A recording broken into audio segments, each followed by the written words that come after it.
Hola, mi nombre es Nereida Pérez. En esta oportunidad voy a hablar sobre varios temas relativos a lo que es la unidad 2 de la Cátedra de Derecho Probatorio. En este momento estaremos conversando sobre lo que es la confesión.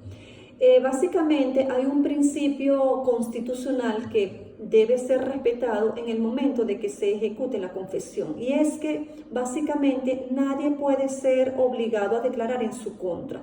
Este precepto está en el artículo 49, numeral 5 de nuestra Constitución, que indica que ninguna persona podrá ser obligada a confesarse culpable o declarar contra sí misma, contra su cónyuge, concubino o concubina o pariente dentro del cuarto grado de consanguinidad y segundo de afinidad.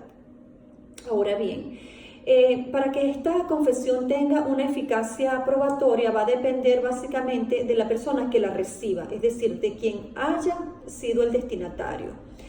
Existen una serie de requisitos indispensables para que la confesión tenga eficacia. Entre ellas tenemos, en primer lugar, que debe provenir de las partes que han constituido una relación procesal.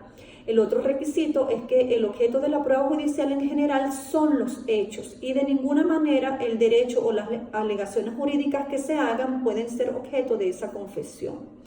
Tenemos así que el hecho confesado debe al menos ser opuesto de una manera total o parcial al efecto jurídico reclamado por el demandante. Básicamente, el otro requisito es que la confesión supone una manifestación indubitable, específica y tajante de la existencia de un hecho. Existe una clasificación de la confesión. Como les indicaba anteriormente, básicamente va a ser judicial cuando ésta se lleve a cabo por la parte o por su apoderado ante un juez. Básicamente, esta va a representar plena prueba del hecho confesado, y también puede ser expresa o provocada. En todo caso, cuando hablamos de la otra tipo de confesión, es la extrajudicial, básicamente que se hace fuera del proceso judicial a la parte misma o a quien le represente, o también incluso frente a terceros. Esto está estipulado en el artículo 1402 del Código Civil venezolano. La confesión extrajudicial produce el mismo efecto si se hace a la parte misma o a quien le represente. El otro tema básicamente que vamos a tratar es el relacionado a lo que son las posiciones juradas. Tenemos nosotros entonces que entender que cuando hablamos de las posiciones juradas nos estamos refiriendo a las preguntas que integran el interrogatorio al que se somete la parte contraria. En todo caso, la finalidad de las posiciones juradas básicamente es la confesión de la parte contraria sobre unos hechos propios o controvertidos del cual se tenga conocimiento personal. Ahora bien, las posiciones juradas son preguntas, como les indicaba, que se hacen dentro del interrogatorio, pero básicamente para que se tengan lugar estas tienen que cumplirse una serie de requisitos. En primer lugar, estas posiciones juradas se llevan a cabo de manera oral, es decir, de viva voz. Y para que se lleve a cabo debe hacerse un acto solemne que es el llamado juramento, del cual estaremos hablando un poco más adelante en detalle. Básicamente, el otro requisito de las posiciones juradas es que el registro o acta del acto de la resolución se debe hacer un acta de la absolución de las posiciones, y estas también tienen un número o pueden tener una limitación del número de esas posiciones, es decir, de esas interrogantes. Ahora bien, es importante destacar que una vez que han tenido lugar esas posiciones juradas, ellas van a ser evacuadas, y este procedimiento va a ser llevado a cabo por el juez, quien deberá pronunciarse sobre su admisión o rechazo. Importante entonces destacar que básicamente las posiciones juradas, la contestación de las mismas debe ser de manera directa, categórica, confesando o negando la parte, o sea, va a ser básicamente, se va a llevar a cabo porque el actor en todo caso debe contestar de manera categórica y directa, confesando o negando la parte de cada una de esas posiciones a las cuales está siendo sometido. Como les indicaba, bueno, hay un proceso, digamos, solemne que es el llamado, si le podemos decir así, pues es el llamado juramento. Este juramento básicamente es una afirmación que se hace solemne ante una persona o ante un juez de decir la verdad de la declaración que rinde. Básicamente este juramento se lleva a cabo sobre frente a una autoridad competente y básicamente lo que busca es darle un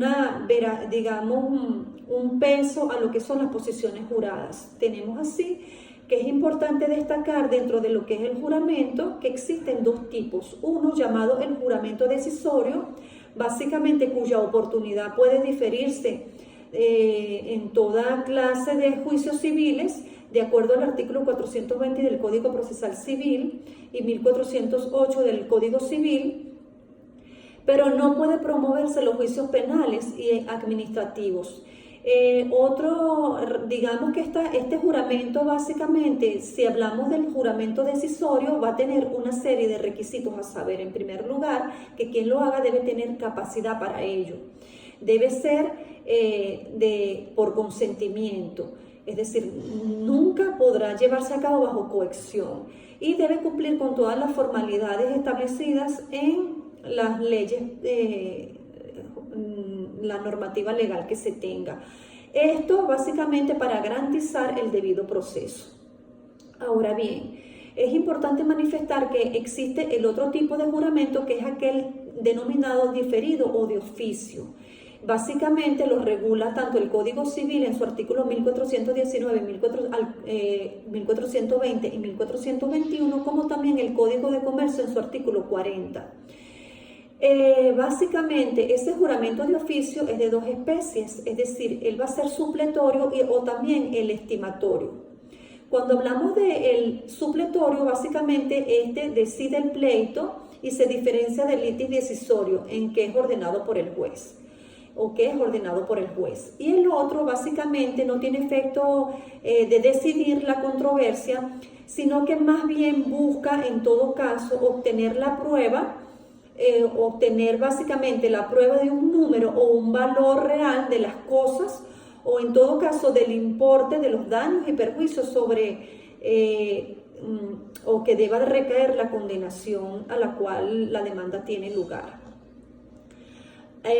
Básicamente es importante manifestar una serie de, digamos como conclusión, una serie de puntos importantes a saber. En primer lugar, entonces, cuando hablamos de confesión, nos estamos refiriendo a que este es un medio de prueba, el cual consiste en la declaración en relación a unos hechos propios que tienen básicamente o conocimiento o sobre hechos también ajenos. Cuando hablamos de posiciones juradas nos estamos refiriendo a que estas son autorizadas por la ley y mediante las cuales una de las partes se somete a un interrogatorio por la parte contraria con la obligación de contestar esas posiciones de manera concreta, categórica y veraz. Ahora bien, el juramento básicamente, como les indicaba, es un medio también probatorio en el cual una parte difiere a otra para que su declaración dependa la decisión final en el juicio. Básicamente el juramento es una afirmación solemne ante una persona, ante el juez en todo caso, de decir la verdad sobre la declaración que se rinde. En todo caso, hay otro instrumento muy importante a saber que es el denominado exhibición, la exhibición de documentos. Este es un procedimiento incidental que puede seguir una de las partes para servirse de unos medios probatorios, es decir, de un documento del cual se halla en poder de su adversario. Es importante manifestar que si la prueba cercana a la existencia de ese documento en poder del adversario resultara contradictoria, en todo caso el juez resolverá en la sentencia definitiva, pudiendo sacar de esas manifestaciones las partes de las pruebas suministradas, aquellas presunciones que él establezca para, en todo caso, llegar a las conclusiones y fundamentar lo que es su decisión. Básicamente la solicitud de esa exhibición de documentos no va a ir dirigida a la contraparte. En todo caso, la persona interesada en la exhibición de esos documentos deberá en todo caso hacerle del conocimiento del juez quién es el controlador de ese procedimiento probatorio. Gracias por su atención.